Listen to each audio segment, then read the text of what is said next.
আসসালামু আলাইকুম। চোয়ানির উদ্দেশ্যে রওনা দিয়ে আমরা সোয়ানি পর্যন্ত চলে আসলাম। সোয়ানি থেকে চলে যাব আল এখানে কি আকসা। সমস্যা? এতটুকু পথ আসতে আসতে অনেকগুলো বাইকের প্রবলেম দেখলাম। আর যেভাবে বাইক ড্রাইভ করে এভাবে হইলে তো প্রত্যেকটা রাস্তায় বাইকের প্রবলেম দেখা দেবে, অ্যাক্সিডেন্ট হওয়ার সম্ভাবনা বেশি থাকবে। কিরে সোয়ানি পর্যন্ত আমরা চলে আসলাম। এখানে সম্ভবত স্কুলের মাঠে একটা খেলার অনুষ্ঠান চলতেছে, আর মাইকের আওয়াজে শোনা যাচ্ছে। কিছুক্ষণ পরে আমরা চলে আসব চয়ানি বাজারের মধ্য দিয়ে আমরা চলে যাব আল আকসাতে। আল আকসা থেকে ওইখানে গিয়ে চা কফি কিছু খেয়ে আবার আমরা চলে আসব চন্দ্রগঞ্জের উদ্দেশ্যে। আজকে ঈদের পরের দিন আমরা বাইর হয়েছি একটু ঘোরার জন্য।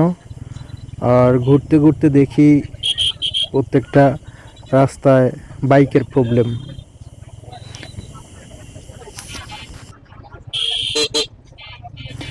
এই পর্যন্ত যতদিনই এই পথ দিয়ে যাতায়াত করা হলো ততদিনই দেখলাম সয়ানি বাজারের মধ্যে সব সময় জ্যাম লেগে থাকে। এটা মুক্তি পাওয়া যাইব না মনে হয় কখনো। সমস্যা হচ্ছে রাস্তার আয়তনে ছোট, আর কিরে শোনা পাইনি? রাস্তার দুই পাশে যে হ্যাঁ, দোকানগুলো এগুলো এটা কি বাইরে শোনা পাইনি? ড্রেস নাকি ফুটপাতের শোনা পাইনি? মধ্যেও মাল সামনা দিয়ে রাখে।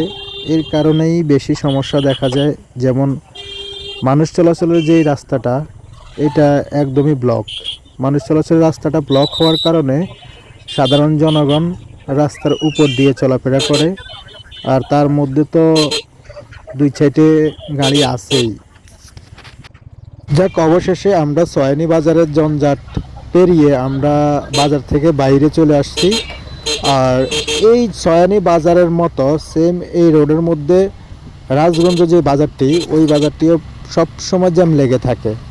আর রাজগঞ্জের বাজারের ট্রাফিক যারা, এদের কথা তো বলে লাভ নাই। এটা মনে হয় সারা নোয়াখালীর লোকেই জানে রাজগঞ্জ বাজারের ট্রাফিকের যে অবস্থা। আমার লাইফে আমি অনেকগুলো পথ যাতায়াত করেছি, কিন্তু এটা হচ্ছে সবচেয়ে অন্যতম একটা রাস্তা। এই রাস্তাটার মধ্যে আমি দেখছি যে মসজিদের কিরে এটা জন্য কি আরো দূরে? রাস্তা কেটে দেওয়া হয়েছে, টয়লেটের এই জন্য বাজারে রাস্তা করেনি কেটে এটা? দেওয়া হয়েছে, দোকানের জন্য রাস্তা কেটে দেওয়া হয়েছে, একটা ঘুন্ডিঘরের জন্য রাস্তা কেটে দেওয়া হয়েছে।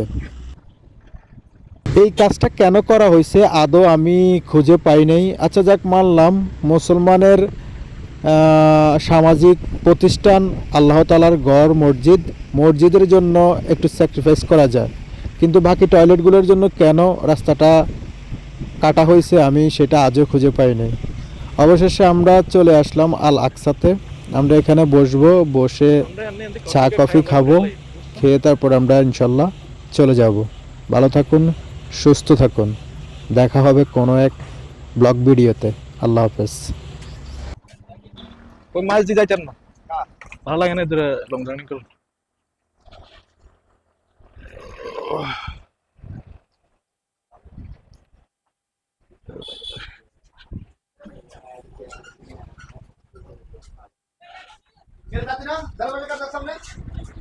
মজা লাগে না রে? ভালো লাগে না। কি রে? আগে করে তো কাম নেই। আমরা কাম নেই, মানে হাওয়া একটু খাবি খা। আমরা এরা কইলাম ওরা বইলা। এটা মাছ তো আমরা তো